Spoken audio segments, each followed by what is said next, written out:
Tired of the endless parade of here are the 5 best books or this famous person swears by these 20 books you absolutely must read? Let's be honest, another list of must reads is probably just going to collect dust on our desk while you scroll social media under the guise of productivity. That's where this episode comes in. I'm not here to hand you another title to feel guilty about not reading. Today, we're going to unpack the practical insights from another game changing book that can transform the way you think, lead, and grow. Today, we're diving into Robert Cialdini's Influence, the Psychology of Persuasion. This seminal work by Cialdini uncovers 6 key principles: reciprocity, commitment, consistency, social proof, liking, authority, and scarcity that drive our decisions. By combining engaging research with real world examples, Cialdini illustrates how these psychological triggers shape our behavior in everyday life and provide strategies to recognize and counteract these manipulative tactics. So let's skip the fluff, dig into the gold, and put these insights to work. Welcome to the Good Leadership Podcast, where we explore the stories, strategies, and insights of thought leaders who inspire us to think differently and lead better. Through candid conversations and expert perspectives, we dive into the challenges, breakthroughs, and practical lessons that shape exceptional leadership.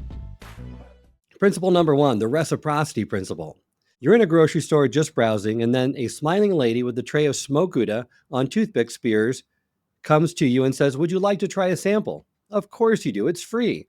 No strings attached, right? Except 10 minutes later, you're standing in the checkout line holding a $25 block of cheese that wasn't even on your list. That, my friends, is the reciprocity rule in action. The moment you took the gift, your brain went, "I owe them now." And suddenly, buying that cheese feels polite. Now, if you think the cheese sample is dangerous, imagine entire organizations built on this mind trick. Enter the Hare Krishnas. Flashback to the 1970s. Airports were full of Hare Krishna members handing out free flowers to unsuspecting travelers. But here's the catch. Once the flower was in your hand, they would not take it back. And seconds later, they'd ask for a donation. People gave money, not because they wanted to, but because they felt like they needed to, since they were rejecting the gift if they did not. The genius of this is it worked on everyone. It didn't matter if you liked the Hare Krishnas or their cause. The reciprocity rule overpowered your personal feelings about them. But reciprocity isn't just about free gifts, it's also about negotiation. And here's where things get trickier. Imagine someone knocks on your door and asks you to buy a $10 raffle ticket to a school fundraiser. Maybe it's a neighborhood kid. You decline because, well, you have other things to do with your $10. But then this child immediately follows up with, "Okay, how about a $1 chocolate bar instead?" Boom. You're now the proud owner of a chocolate bar you never wanted. Why? Because compared to the first request, the second one felt reasonable. This is called the rejection then retreat strategy, a sneaky negotiation tactic where someone asks you for something big first, knowing you're going to say no, just so that the next request seems like a fair compromise. So what did we learn? Recognize the setup. Before saying yes to a free sample, ask yourself, is this actually free or is it a strategy to make me feel obligated? Don't let guilt guide your decisions. If you don't want something, don't buy it out of politeness. Businesses count on you feeling too awkward to walk away. Be aware of the negotiation trick that if someone's first request is huge and their second request suddenly seems more reasonable, then stop and ask, would I have agreed to this if this was the only offer? And most importantly, practice saying no. Whether it's a freebie or a sales pitch, you don't owe anyone anything just because they gave you something first. Have you ever been tricked into doing something way bigger than you intended? Imagine a volunteer knocks on your door and asks you to put a tiny sticker in your window that says, "Be a safe driver." Seems harmless, right? So you agree. A few weeks later, they're back, only this time they're asking you to put a giant billboard in your front yard that says, "Drive carefully." Sounds ridiculous, right? Well, in a real study, 76% of the people who agreed to the tiny sticker also agreed to the billboard. Why? Because saying no would be inconsistent with their previous decision to support safe driving. Their brains went, "Well, I already committed to it, so I might as well go all in." When you go and buy a car, negotiate a great deal, and shake hands on it, have you ever noticed that suddenly the price goes up because of a mistake? Maybe you forgot to account for the taxes, right? Or they forgot to tell you about the financing fees. But now you're committed to buying this car and you just go with it, even though you never would have agreed to the higher price up front. This is called lowballing, a strategy where salespeople get you to say yes to the decision first, then tweak the deal after the brain has already locked in that commitment. So, what did we learn? Pause before saying yes. Ask yourself, is this a small step towards something bigger? Be careful with public commitments. If you say or write something publicly, you're more likely to stick with it. So make sure it truly reflects your beliefs. And watch out for sales tactics. If a deal changes after you've committed, you are not obligated to go through with it. Sticking to a bad decision doesn't make it a good one. The next principle, social proof. Let's talk about why we blindly trust the crowd and how to stop from getting duped by the herd. Have you ever noticed how bartenders put a few dollar bills in the tip jar before anyone is tipped? Or how evangelical preachers seem to magically get people to rush to the stage during altar calls? That's not luck, that's manufactured social proof. Bars salt their tip jars with fake money to signal that tipping is normal. Preachers plant fake converts in the crowd to encourage real ones to follow. And advertisers, they love throwing around phrases like best selling, most popular, or fastest growing because they don't have to convince you that the product is good. They just have to convince you that everyone else thinks so. Have you ever wondered why homicides spike after a heavyweight fight, or why suicide rates go up when one is widely publicized? That's called the Werther effect. It's the dark side of social proof. When people read about someone committing suicide or other troubled people, see it as a model for their own struggles. And it doesn't stop at suicides. Highly publicized violent crimes also inspire copycats. The media unknowingly broadcasts a blueprint. Here's what someone did, here's why they did it, and here's how much attention they got for it.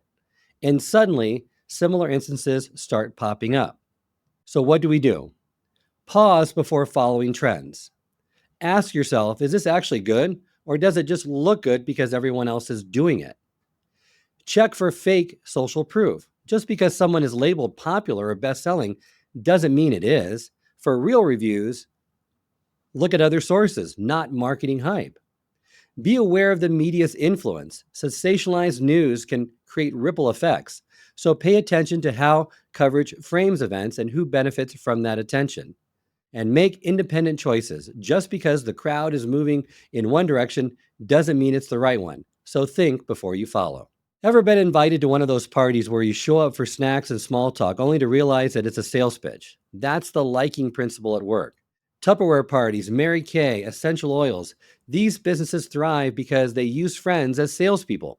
You're not just buying plastic containers, you're supporting Susan.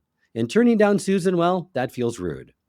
And if that's not enough, they use the endless chain technique, where they get you to refer more friends to the next party, making that cycle never ending. But liking isn't just about friendship. Sometimes it's about something even more powerful, looks. Let's talk about the halo effect, because let's be honest, life is easier for attractive people. Studies show it time and time again that we automatically assume good-looking people are also smart, kind, and trustworthy.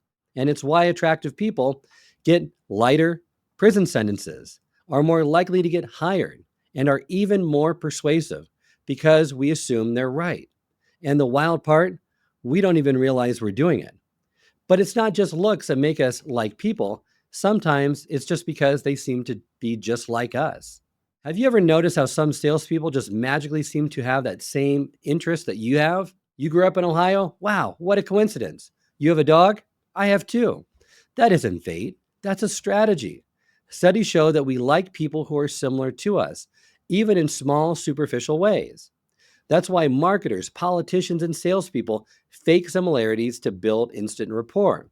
But if pretending to be similar doesn't work, don't worry. There's always an easier trick to fall onto, and that's flattery. Flattery works even when it's fake. We are absolute suckers for compliments, even when we know someone has an agenda. Even when flattery is clearly false, we still fall for it. In one study, participants liked a person just as much when they gave them completely untrue compliments of themselves as when the compliments were real. Our brain doesn't care. It just feels good. So how do you overcome the liking principle? Pause before you say yes. Ask yourself, am I agreeing because I actually want this or because I feel obligated? Spot the halo effect. When you find yourself drawn to someone's idea, ask, am I judging their idea or just their appearance?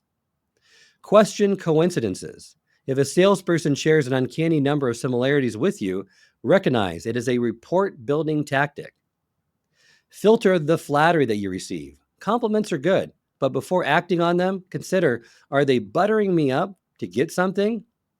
And be wary of the on your side trick. Whether it's a boss, salesperson, or politician, if someone positions themselves as your ally, check their motives before you buy.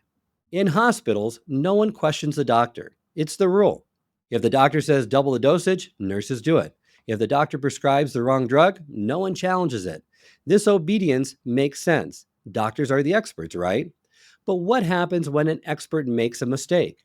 Studies show that even when a doctor orders a clearly incorrect dosage of something, hospital staff often never question them. Why? Because they're trained from childhood to obey authority. And this just isn't in medicine, this happens everywhere. The higher up says jump, we don't ask, should I? We just ask, how high? But here's the scary part, people don't even need to be real experts to gain power. They just need to look the part. Imagine you're walking down the street and a man in a police uniform tells you to move your car. You'd probably do it without thinking, right? Now imagine a random guy in jeans and t-shirts tells you the same thing. Your first thought is, who are you and why are you talking to me? That's the power of clothing. Research shows that when someone dresses like an authority figure, a doctor's white coat, a police badge, or even just a really nice suit, people automatically trust them more. And con artists, they know this. They don't need to be doctors, officers, or executives. They just need to dress like one. And suddenly people hand over their money and their trust and their compliance. And if clothes weren't enough, titles make this even worse. Titles are the easiest way to fake authority.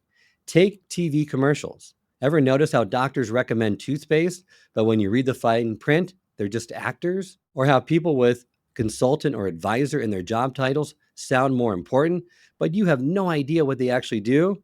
When people look successful, we assume they have power, even when they don't. So, how to avoid this blind obedience? Question authority. Just because someone has a title or wears a uniform doesn't mean they're right. Ask, is their expertise real? Verify, don't assume. If a doctor, manager, or expert gives instructions, double check them, especially when something feels off. Look past the packaging. Don't be fooled by fancy clothes, big titles, or luxury goods. Ask yourself, is this person actually credible, or do they just look the part? And trust, but think. Authority can be helpful, but blind obedience is dangerous. Before following orders, pause and ask, does this make sense? Have you ever gone to buy something online and right before you check out, you see only 2 left in stock?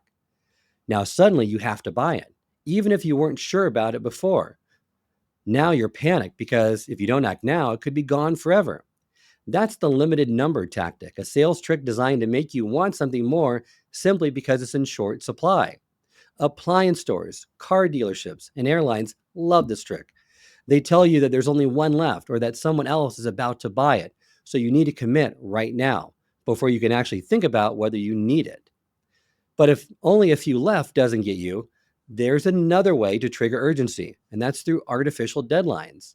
You see this sign saying 1 day sale that magically appears every single week. That's the deadline tactic, where companies put a fake time limit on a deal to pressure you into rushed decisions. Have you ever noticed how people want what they can't have? That's why parents telling teenagers to stay away from someone makes them fall harder. It's called the Romeo and Juliet effect. We want something that's forbidden, and we want it a lot more as a result. It's why banned books sell better. It's why limited editions fly off shelves. It's why relationships get more intense when they face resistance. The second something feels like it's being taken away, we convince ourselves it must be valuable and we want it more. But scarcity doesn't just make us want things, it makes us believe that they're better than they actually are. It warps our perception. Let's say you're at a bakery and there are plenty of cookies on display. You take one, it's good, nothing special. Now imagine you grab one and the worker says, "Oh, sorry, we only have 2 left." Suddenly that cookie tastes better in your mind. It feels exclusive, like you're lucky to have it. Studies show that when something is scarce, we automatically believe it's more valuable, even when it's identical to what is widely available. And if you really want to see scarcity in action, just add competition. Ever seen people physically fight over TVs on Black Friday? I know I have. That's the scarcity plus social demand combo in action, when something is not only rare, but other people want it too. So, what do we learn? Pause before you buy. Ask yourself, would I still want this if it weren't limited or almost gone? Ignore fake deadlines. If a deal expires soon, check it out to see if it magically reappears next week.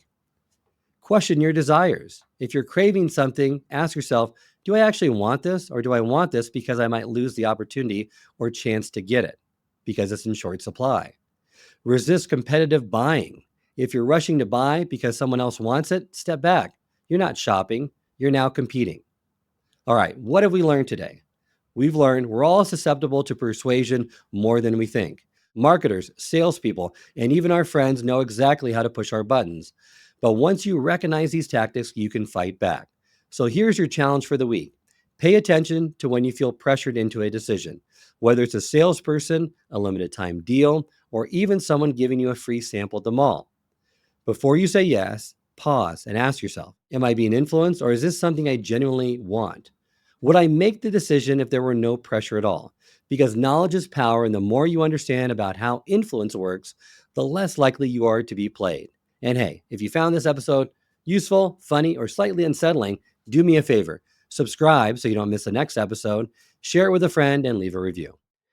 I hope this episode has provided you with valuable insights. If it has, I ask you to share it with someone who would also benefit from it. If you've been enjoying and gaining knowledge from this podcast, then subscribe to our YouTube channel, where you can find all the previous episodes of the podcast and additional learning resources. You can also subscribe to the podcast on Apple or Spotify and leave up to a 5-star review.